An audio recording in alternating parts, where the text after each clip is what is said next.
Olá, caríssimo telespectador da Rede Século XXI, obrigado pela sua audiência. Está começando mais um programa Luz da Vida, nosso compromisso diário há mais de 11 anos. Todo domingo, fim da tarde, aqui estamos durante 30 minutos para refletir assuntos de grande relevância para a nossa fé católica apostólica romana.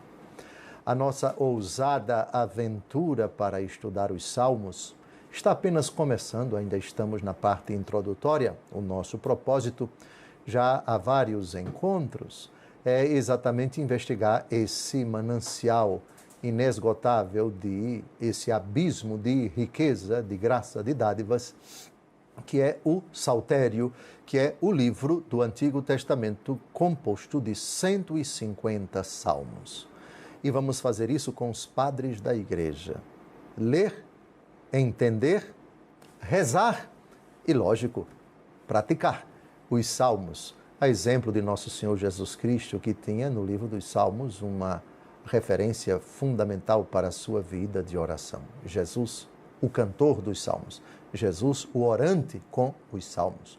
Da mesma forma, a igreja primitiva, os apóstolos e também os discípulos e os livros do Novo Testamento, além dos Evangelhos, Atos dos Apóstolos, as Cartas dos Apóstolos, enfim, estão recheados de textos dos Salmos. E não apenas isso, eles oravam com os Salmos, eles rezavam os Salmos.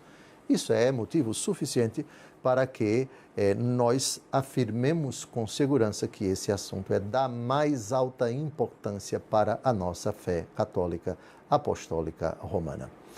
Continuamos o argumento desenvolvido no encontro do domingo passado com a Pontifícia Comissão Bíblica, um órgão do Vaticano, do Dicastério para a Doutrina da Fé, que no ano de 1910, portanto há 113 anos, respondeu a várias questões relacionadas com a autoria e a época de redação dos Salmos. Já abordamos 4 perguntas com as respectivas respostas e agora vamos continuar com a Pontifícia Comissão Bíblica diante de perguntas que são muito nossas, que todos nós formulamos na verdade, todos nós temos, acalentamos essas dúvidas e queremos respostas. E essas 9 perguntas, elas vêm bem a calhar no início do nosso estudo sobre os Salmos. E, por favor, você agora esteja atento a essa pergunta, porque acredito que você já a formulou alguma vez. E se não a formulou, já ouviu alguém com essa interrogação, com a palavra, a Pontifícia Comissão Bíblica. Mais uma dúvida sobre o livro dos Salmos. Pergunta: pode-se, em particular, negar a origem davídica daqueles salmos que no Antigo ou no Novo Testamento são expressamente citados sob o nome de Davi, entre os quais se incluem, entre outros, o Salmo 2, o Salmo 15, o Salmo 17, o Salmo 31, o Salmo 68 e o Salmo 109? Resposta: não. Origem davídica significa a origem está no rei Davi. Davídica vem de Davi. O que é que essa pergunta quer dizer? Os salmos onde aparece o nome do rei Davi foram salmos escritos pelo próprio Davi. Se ali naquele salmo aparece Salmo de Davi, não é lícito a ninguém dizer que aquele salmo é de outra pessoa. Aliás, foi esse argumento que a gente desenvolveu no final da aula passada, do encontro passado, a respeito dos títulos. Ou seja, se está escrito é de Davi, é Salmo de Davi, foi ele e pronto. Dou um exemplo. Qual foi o salmo redigido pelo rei Davi quando ele foi desmascarado pelo profeta e o profeta Natã, que vai ao encontro dele após o pecado que ele cometeu com Betsabé? O Salmo 50. Tudo bem? Vejamos aqui o Salmo 50, no versículo 1, qual é o título? Ao mestre de canto, Salmo de Davi. Pronto. Se é Salmo de Davi, é Davi. A Pontifícia Comissão Bíblica é bem clara. Não se pode negar a autoria davídica, ou seja, não se pode negar que Davi foi o autor do salmo onde está escrito Salmo de Davi. Pronto, é isso. E são vários salmos. Não vamos citá-los todos aqui, mas folhei depois com calma o saltério e vá ali no versículo 1, geralmente versículo 1, no máximo versículo 2, mas geralmente é no versículo 1 que nós temos quando aparece o autor. Quando aparece Salmo de Davi, não se pode negar a autoria davídica desse salmo.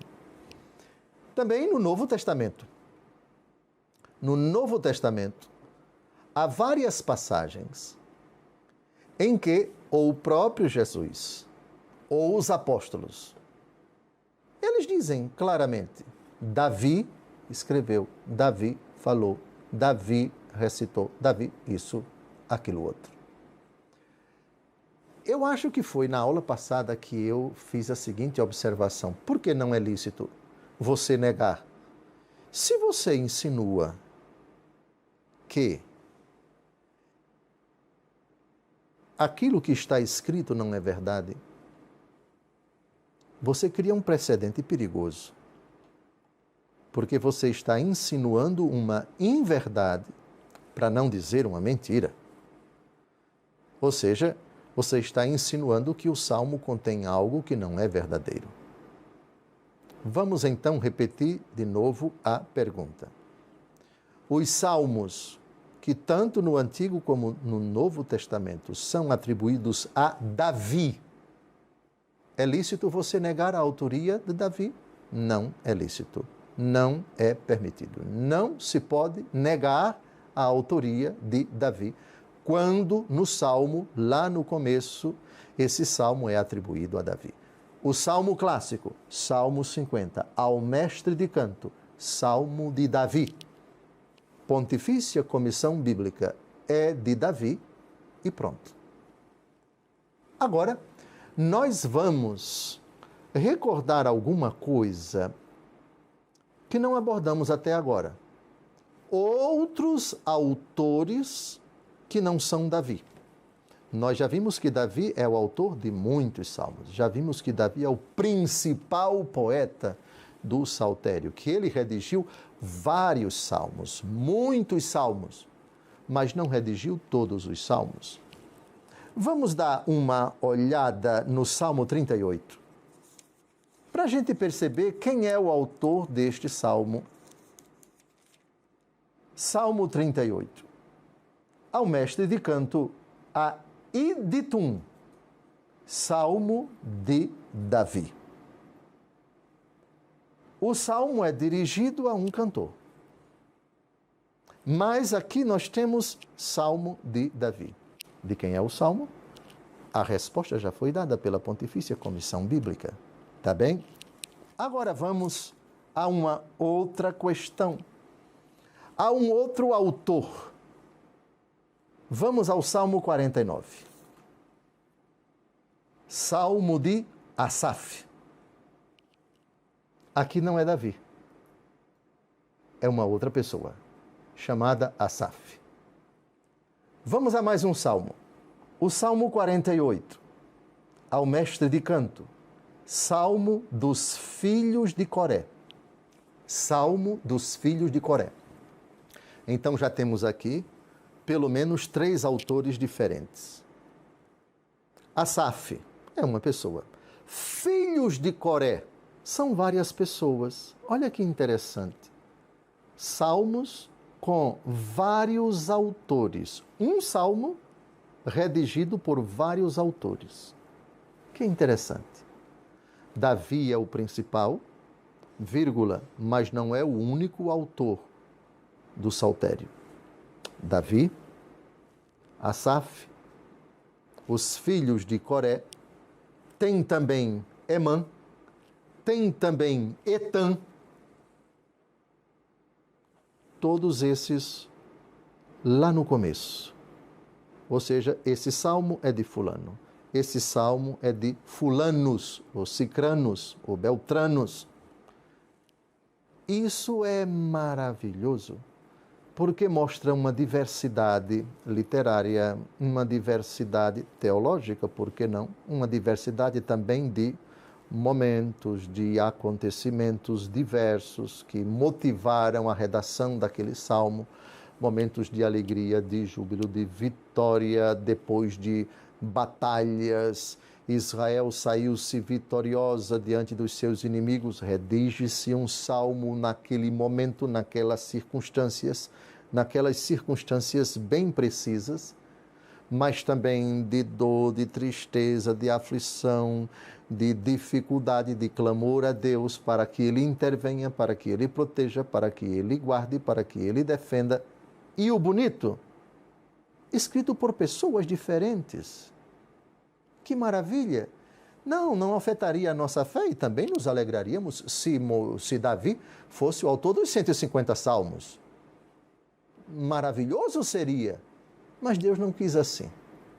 Pergunta, o rei Davi compôs salmos que acabaram se perdendo e não entraram no saltério, ou seja, ele redigiu bem mais do que aquilo que é atribuído a ele, e não é lícito para nós negar a autoria davídica dos salmos que disse claramente salmo de Davi, salmo do rei Davi? Se ele redigiu e se perderam esses poemas, é uma pena. Se um dia forem achados, não podem mais entrar no saltério, ainda que seja comprovada a autoria dele indiscutivelmente. Perderam-se? Paciência. Os apóstolos também, se eles escreveram cartas além daquelas que estão no Novo Testamento, lamenta-se, mas Deus colocou no livro sagrado aquelas que ele considerou serem necessárias para fundamentar a nossa fé, alimentar a nossa fé. Está terminando o nosso primeiro bloco, não saia daí. No segundo, vamos continuar com a Pontifícia Comissão Bíblica a responder a argumentos que eu, você, todos nós, guardamos no íntimo do nosso coração a respeito dos Salmos. Daqui a pouco a gente volta.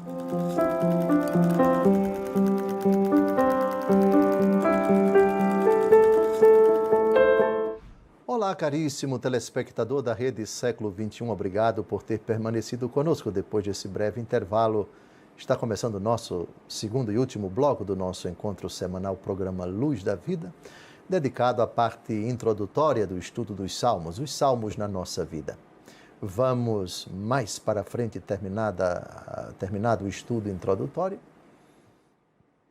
aurir dessa riqueza, desse manancial, dessa preciosidade, desse tesouro que é o livro dos Salmos na nossa vida. Rezar os Salmos para desfrutar dele, tudo aquilo que Deus Todo-Poderoso nos reserva por meio do seu Espírito Santo quando nossas mãos são elevadas, quando nossos joelhos se dobram, quando nosso coração, como recitamos na missa, o nosso coração sobe ao Altíssimo Deus, que é a fonte de toda a graça e de todo o bem.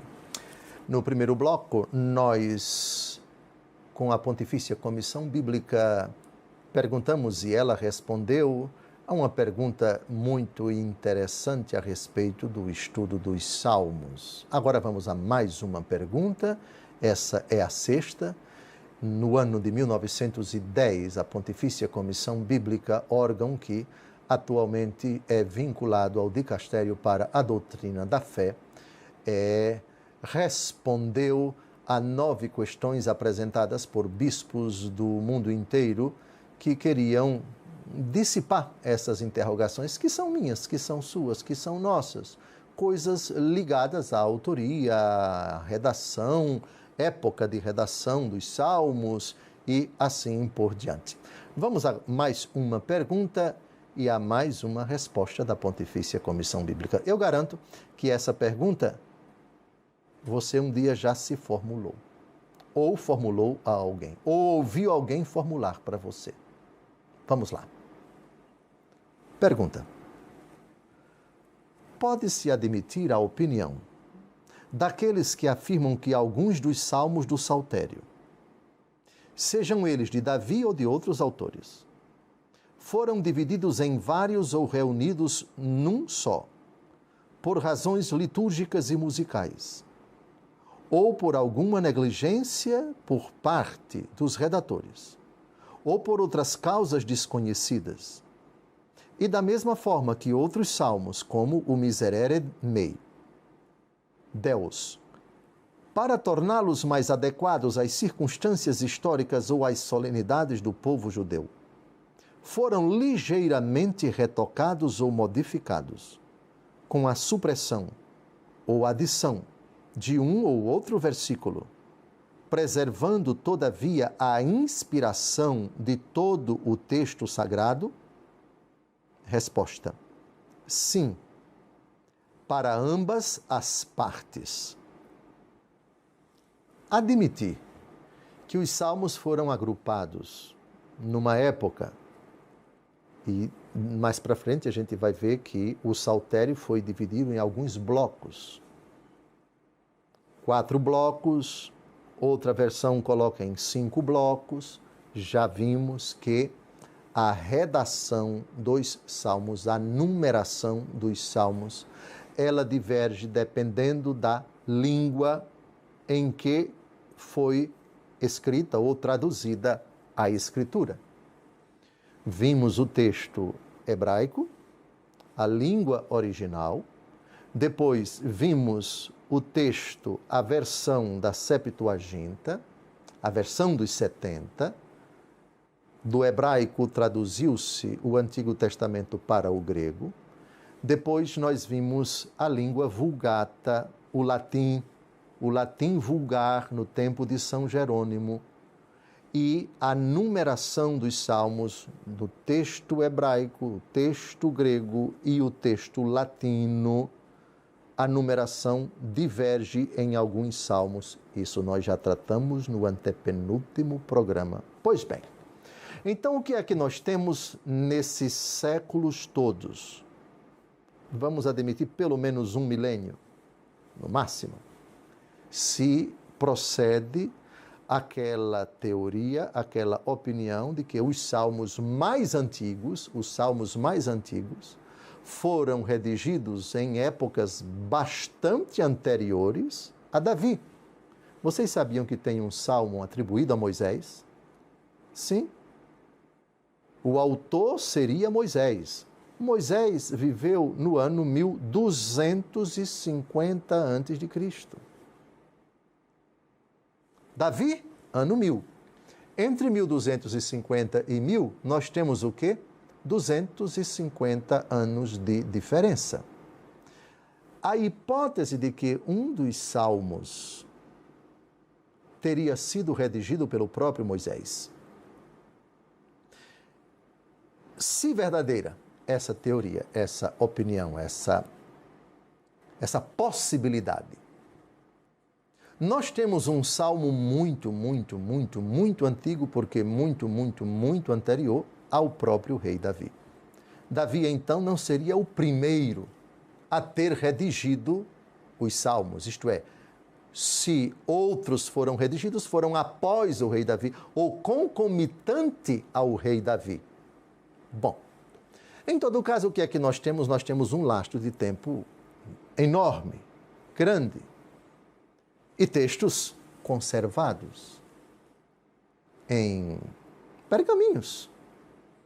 Textos que foram traduzidos, foram copiados, ainda que naquela mesma língua. Lembrem-se que as técnicas de conservação hoje são modernas, são rebuscadas, são seguras, são garantidas. Hoje, numa biblioteca, por exemplo, que guarda-livros, é próprio da biblioteca, é você ter em prateleiras, etc. Você tem refrigeração, aquela refrigeração ideal, aquele tudo climatizado, tudo controlado, enfim, com aparelhos, ar-condicionado e assim por diante, certo? Isso significa que esse material se conserva por dezenas, centenas de anos. Hoje é possível você dizer que aquilo dali está bem conservado e não vai se estragar tão cedo, ou talvez nunca vai se estragar, ou para se estragar vai precisar de dezenas de centenas de anos, certo? Mas naquele tempo a coisa não era assim. Naquele tempo a conservação era muito precária. Coloque então nos lugares onde os textos sagrados eram guardados, protegidos, arquivados, o templo, incêndios, intempéries climáticas, ventos, tufões, etc., terremotos, todas essas possibilidades que atingiram, que acometiam com sofrimentos, com tragédias, com acidentes, com... Imagine tantas coisas, comprometendo exatamente a qualidade, a conservação desses textos. Era preciso alguém redigir. Em outros pergaminhos, porque esse já está ficando mofado, esse já está ficando estragado e assim por diante. Ainda que seja do hebraico para o hebraico. Depois nós temos do hebraico para o grego, do grego para o latim, a versão da Septuaginta que foi redigida fora de Israel, no Egito. As outras cópias que eram levadas para outros lugares, os copistas. E quando você copia tanta coisa, às vezes você pode fazer um pequeno retoque no sentido de uma letra, um acento, um tio, uma vírgula em língua portuguesa. E isso, às vezes, altera o significado. Pequenos retoques. Aqui essa letra não ficou clara, vamos colocar essa outra letra. Ou seja, a transmissão de um texto. Hoje nós fazemos com pendrive. Hoje nós fazemos tudo online. Hoje nós temos arquivo PDF e tantos outros, mas naquele tempo era tudo manual. Portanto, pequenas alterações, retoques, não com má fé, mas para aprimorar, tornar mais claro aquele texto, porque aqui está um pouco truncado, porque aqui o texto não parece muito claro, porque alguém traduziu como deveria. Confronta-se o texto mais antigo como esse daqui e se percebe na hora de uma terceira redação que esse daqui, que já está se estragando, não está exatamente como retoquemos então para ficar de acordo com aquela outra versão e assim por diante. Portanto, pequenos retoques, pequenas alterações. Admiti-las não fere absolutamente a nossa fé, a nossa convicção, a nossa crença. É verdade de fé, é dogma de fé que os textos todos são inspirados e que na passagem, na mudança, na transmissão desse material que está estragado para aquele outro material, para que a Escritura seja conservada, esse daqui já está apodrecendo, esse daqui já está mofando, etc. Vamos então passá-lo para um outro texto e nessa passagem, um pequeno retoque para tornar o texto mais claro, para tornar o texto mais legível.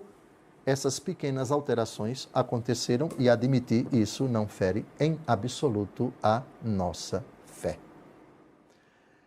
Está terminando mais um encontro nosso. Eu desejo a você que o seu amor à Escritura, o seu amor à Palavra de Deus e particularmente o seu amor ao livro dos Salmos esteja crescendo com esses programas. É óbvio que eu recomendo a você que reze os Salmos. Por enquanto estamos estudando coisas básicas ainda os rudimentos, os princípios, os primórdios, mas isso é importante para que a gente compreenda que são livros antiquíssimos, de tempos quase imemoriais. Deus Todo-Poderoso nos falando por textos que foram colocados em pergaminhos, em materiais tão rústicos, muito diferente do que nós temos hoje, papel, celulose, etc. Não era assim. Nos primórdios, não era assim. E apesar de tudo isso, Deus falando, Deus conservando, Deus guardando, Deus protegendo, Deus traduzindo, Deus colocando por escrito, por mãos falhas, por pessoas imperfeitas. Mas em todo esse processo, a palavra de Deus vai sendo conservada e não mudada, não deturpada, não deteriorada, não truncada, mas a mesma, única, santa e perene palavra de Deus escrita. Um grande abraço. Até o próximo domingo, se Deus quiser.